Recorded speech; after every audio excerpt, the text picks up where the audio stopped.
नमस्कार। आप सभी के मन में कभी न कभी यह विचार तो आया ही होगा कि मृत्यु के बाद सिर्फ गया ही क्यों, गया तीर्थ की क्या महत्वता है। तो आज मैं आपको गया तीर्थ की कथा सुनाऊंगी, जिससे आपकी गया तीर्थ को लेकर सारी भ्रांतियां दूर हो जाएगी। तो आइए हम कथा का श्रवण करते हैं। एक समय जब ब्रह्मा जी सृष्टि की रचना कर रहे थे, उस दौरान उनसे असुर कुल में गया नामक असुर की रचना हो गई। गया असुरों के संतान रूप में पैदा नहीं हुआ था, इसलिए उसमें आसुरी प्रवृत्ति नहीं थी। वह देवताओं का सम्मान और आराधना करता था। उसके मन में एक बात खटक रही थी। वह सोचा करता था कि भले ही वह संत प्रवृत्ति का है, लेकिन असुर कुल में पैदा होने के कारण उसे कभी सम्मान नहीं मिलेगा। इसलिए क्यों न अच्छे कर्म से इतना पुण्य अर्जित किया जाए ताकि उसे स्वर्ग मिले। गयासुर ने कठोर तप से भगवान श्री विष्णु जी को प्रसन्न किया। भगवान ने वरदान मांगने को कहा तो गयासुर ने मांगा, आप मेरे शरीर में वास करें, जो मुझे देखे उसके सारे पाप नष्ट हो जाएं, वह जीव पुण्यात्मा हो जाए और उसे स्वर्ग में स्थान मिले। भगवान से वरदान पाकर गयासुर घूम घूम कर लोगों के पाप दूर करने लगा। जो भी उसे देखता उसके सारे पाप नष्ट हो जाते और स्वर्ग का अधिकारी हो जाता। इससे यमराज की व्यवस्था गड़बड़ा गई। कोई घोर पापी भी गयासुर के दर्शन कर लेता तो उसके सारे पाप नष्ट हो जाते।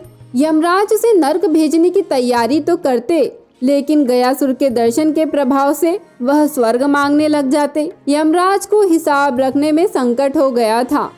यमराज ने ब्रह्मा जी से कहा कि अगर गयासुर को न रोका गया तो वो आपका विधान समाप्त कर देगा, जिसमें आपने सभी को उसके कर्म के अनुसार फल भोगने की व्यवस्था दी है। पापी भी गयासुर के प्रभाव से स्वर्ग भोगेंगे। ब्रह्मा जी ने उपाय निकाला। उन्होंने गयासुर से कहा कि तुम्हारा शरीर सबसे ज्यादा पवित्र है, इसलिए तुम्हारी पीठ पर बैठकर मैं सभी देवताओं के साथ यज्ञ करूंगा। उसकी पीठ पर यज्ञ होगा। यह सुनकर वह तुरंत तैयार हो गया। ब्रह्मा जी सभी देवताओं के साथ पत्थर से गया को दबाकर बैठ गए। इतने भार के बावजूद भी वह अचल नहीं हुआ। वह घूमने फिरने में समर्थ था। देवताओं को चिंता है। उन्होंने आपस में सलाह की, इसे श्री विष्णु जी ने वरदान दिया है, इसलिए अगर स्वयं श्री हरि भी देवताओं के साथ बैठ जाएं तो गयासुर अचल हो जाएगा। श्री हरि भी उसके शरीर पर आकर बैठ गए। श्री विष्णु जी को भी सभी देवताओं के साथ अपने शरीर पर बैठा देख गयासुर ने कहा, आप सब और मेरे आराध्य श्री हरि की मर्यादा के लिए अब मैं अचल हो रहा हूँ। घूम घूम कर लोगों के पाप हरने का कार्य बंद कर दूंगा, लेकिन मुझे चूंकि श्री हरि का आशीर्वाद है, इसलिए वह व्यर्थ नहीं जा सकता। इसलिए श्री हरि आप मुझे पत्थर की शिला बना दें और यहीं स्थापित कर दें। श्री हरि उसकी इस भावना से बड़े खुश हुए। उन्होंने कहा, गया अगर तुम्हारी कोई और इच्छा हो तो मुझसे वरदान के रूप में मांग लो। गया ने कहा, हे नारायण, मेरी इच्छा है कि आप सभी देवताओं के साथ अप्रत्यक्ष रूप से इसी शिला पर विराजमान रहें और यह स्थान मृत्यु के बाद किए जाने वाले धार्मिक अनुष्ठानों के लिए तीर्थ स्थल बन जाए। श्री विष्णु जी ने कहा, गया तुम धन्य हो, तुमने लोगों के जीवित अवस्था में भी कल्याण का वरदान मांगा और मृत्यु के बाद भी मृत आत्माओं के लिए कल्याण का वरदान मांग रहे हो। तुम्हारी इस कल्याणकारी भावनाओं से हम सब बंध गए हैं। भगवान ने आशीर्वाद दिया कि जहाँ गया स्थापित हुआ वहाँ पितरों के श्राद्ध, तर्पण आदि करने से मृत आत्माओं को पीड़ा से मुक्ति मिलेगी। क्षेत्र का नाम गयासुर्व के अर्धभाग गया नाम से तीर्थ रूप में विख्यात होगा। मैं स्वयं यहाँ विराजमान रहूंगा। इस तीर्थ में समस्त मानव जाति का कल्याण होगा। साथ ही वहाँ भगवान श्री विष्णु जी ने अपने पैर का निशान स्थापित किया है, जो आज भी वहाँ के मंदिर में दर्शनीय है। गया विधि के अनुसार श्राद्ध फल्गु नदी के तट पर विष्णुपद मंदिर में वह अक्षय वट के नीचे किया जाता है।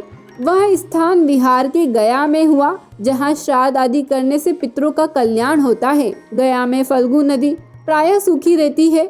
इस संदर्भ में एक कथा प्रचलित है। भगवान श्री राम अपनी पत्नी सीता के साथ पिता दशरथ का श्राद्ध करने के लिए गया धाम पहुँचे। श्राद्ध कर्म के लिए आवश्यक सामग्री लाने वे चले गए। तब राजा दशरथ की आत्मा ने पिंड की मांग कर दी।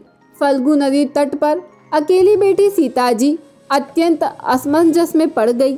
माता सीता ने फल्गु नदी, गाय, वट वृक्ष और केतकी के फूल को साक्षी बनाकर पिंडदान कर दिया। जब भगवान श्री राम आए तो उन्होंने पूरी कहानी सुनी, परंतु भगवान को विश्वास नहीं हुआ। तब जिन्हें साक्षी मानकर पिंडदान किया था उन सबको सामने लाया गया।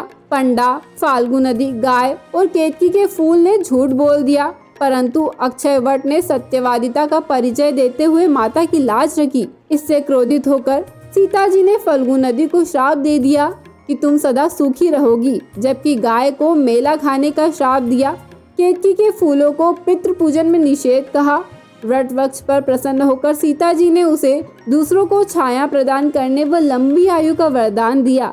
तब से ही फल्गु नदी हमेशा सूखी रहती है, जबकि वट वृक्ष अभी भी तीर्थ यात्रियों को छाया प्रदान करता है। आज भी फल्गु नदी तट पर स्थित सीता कुंड में बालू का पिंड दान करने की क्रिया संपन्न होती है। आज की हमारी यह कथा यहीं संपूर्ण होती है। अगर आप सभी लोगों को यह कथा पसंद आई है तो हमारे चैनल को लाइक और सब्सक्राइब करना ना भूलें। हर हर महादेव।